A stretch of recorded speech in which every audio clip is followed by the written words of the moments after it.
सुंदर साथ जी, कई लोगों के मन में ये विचार आता है जो दर्शन करने आते हैं, या पूजा किसकी है? ये अगर मुकुट और बंसी ना होते तो शायद हम कुछ कह ही नहीं पाते, समझ नहीं पाते। हाँ,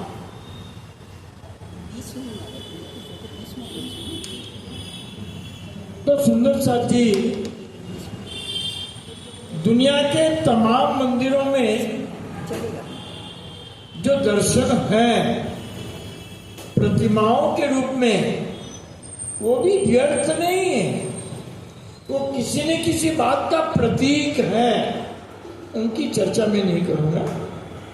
जितनी पूजाएं, आप हम किसी की निंदा नहीं करेंगे, वो भी किसी न किसी शक्ति, किसी न किसी बात का प्रतीक है। मगर कृष्ण प्रणामी मंदिर में ये जो पूजा है, अब ये देख करके पता तो लग गया कि यहाँ स्वरूप राधा कृष्ण के रूप में ही ये पूजा हो रही है, तो मुकुट और बंशी है, लेकिन फिर भी स्पष्टीकरण नहीं हो पाता है। कई लोगों ने हमसे कहा कि अगर मूर्ति को भी तो ये वस्त्र पहनाए जा सकते थे।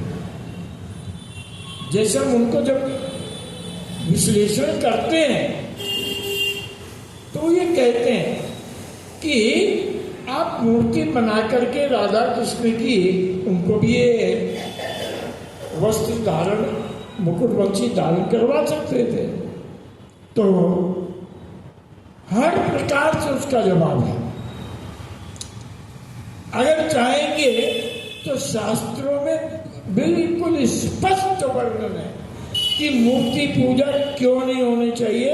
मैं केवल यहाँ पर आपको बतला दूं कि श्रीमद् भागवत का 10वें स्कंद का 84वां अध्याय, जहां पर श्री कृष्ण जी ने बड़ा अद्भुत प्रवचन किया है। पूरी भागवत ग्रंथ का प्रवचन वही है, जहां पर तमाम आज तक के बड़े बड़े ऋषि मुनि आदि एकत्रित हुए, उनके बीच में उन्होंने प्रवचन किया। मैं केवल इतना ही कहूंगा, आप उस प्रवचन को भागवत में पढ़ें, क्योंकि वो शब्द में आप बोल नहीं सकता जो उसमें लिखे हैं, वो गाली में बोल नहीं सकता यार जो श्री कृष्ण जी ने दी है। एक बात तो शास्त्र से, और भी शास्त्रों में बहुत कुछ उसके लिए कहा गया है। मगर क्या मूर्ति पूजा व्यर्थ नहीं? मूर्ति पूजा तो होती। हमारे 8 प्रकार की मूर्तियां बतलाई गई, उसमें ग्रंथ भी एक मूर्ति है। हम मूर्ति पूजक नहीं है ये नहीं कह सकते, ग्रंथ भी एक मूर्ति है। बाकी मूर्तियां तो मुंह से बोलती नहीं है, मगर वो ग्रंथ तो बोलता भी है। तो सुंदर साथी, हमारे यहाँ जो पूजा है वहां पहले नीचे ज्ञान की पधरावनी होती है, ग्रंथ की पधरावनी होती है, और ज्ञान के ऊपर वो श्रृंगार जो दुनिया का सर्वोत्तम। बोले आप तो कहोगे क्योंकि आपका मंदिर है, आप तो उसे सर्वोत्तम ही कहोगे।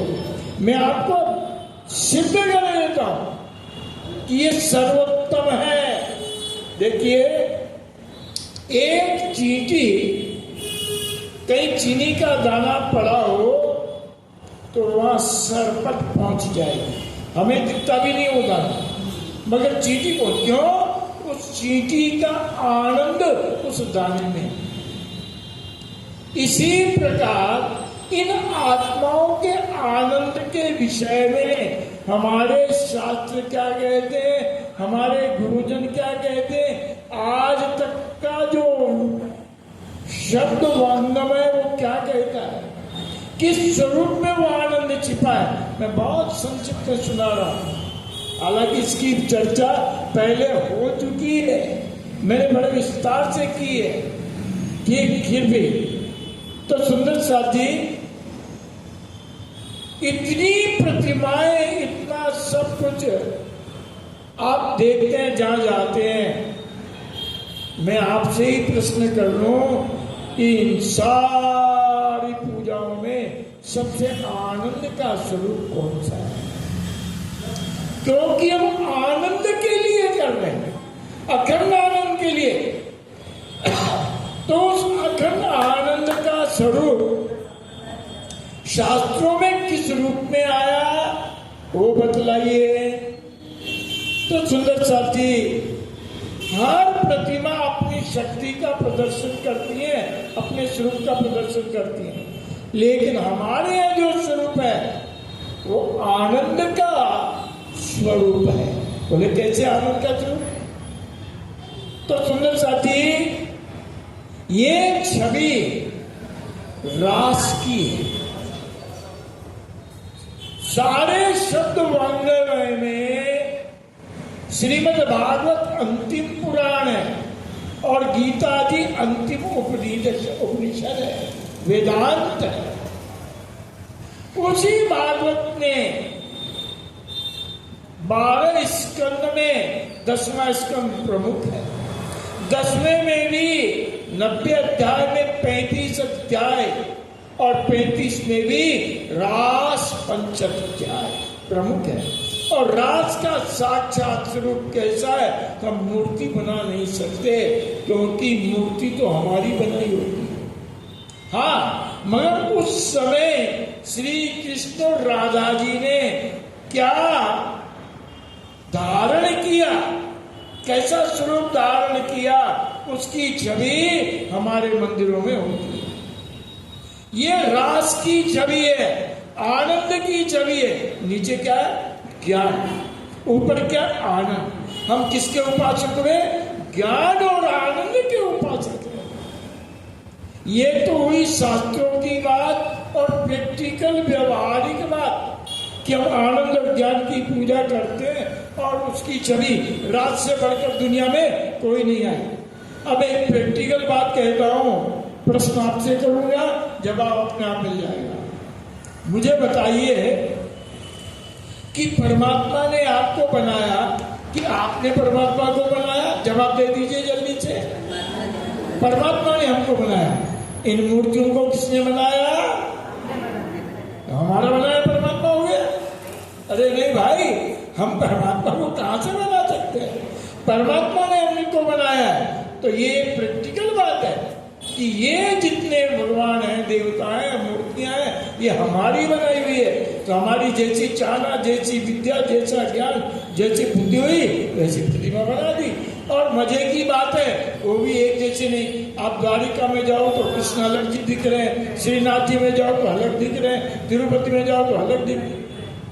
वो तो एक है भाई, वो बेरूपिया नहीं है, वो तो एक रूप। भागवत कहती है वो एक रूप है, एक स्वरूप है। तो ऐसे हम उस एक अद्वितीय अद्वैत अखंड आनंद के स्वरूप की छवि की पूजा करते हैं, जो साक्षात राधा और कृष्ण के रूप में विराजमान है। क्योंकि हम सब उनके अंग हैं। ममे वांशो जीवलोके जीव, हम उनके अंश हैं। तो हमारे यहाँ पर, क्योंकि हमने परमात्मा को नहीं बनाया, परमात्मा ने हमको बनाया, हम उस परमात्मा की उपासना करते हैं जिसने हमको बनाया। तो ये छवि हुई है। क्योंकि यहाँ तो देवताओं की भी, ये पंडित जी बैठे पूछ रहे ना, देवताओं को वो मनुष्य बनाता पत्थर की हो या लकड़ी की बना करके बनाते हैं, तो उसके भी कान फूके जाते हैं। मजे की बात है, प्राण प्रतिष्ठा की जाती। और इसकी प्राण प्रतिष्ठा किसने की, ये विचार करो। तो हमारे यहाँ इस प्रकार से सारा ज्ञान प्रैक्टिकल नॉलेज है, प्रत्यक्ष प्रमाण है। तो इस प्रकार से ज्ञान और आनंद की पूजा हमारे यहाँ होती है। ये मेरा संक्षिप्त जवाब है। फिर भी न समझ में आया, फिर बैठ के बात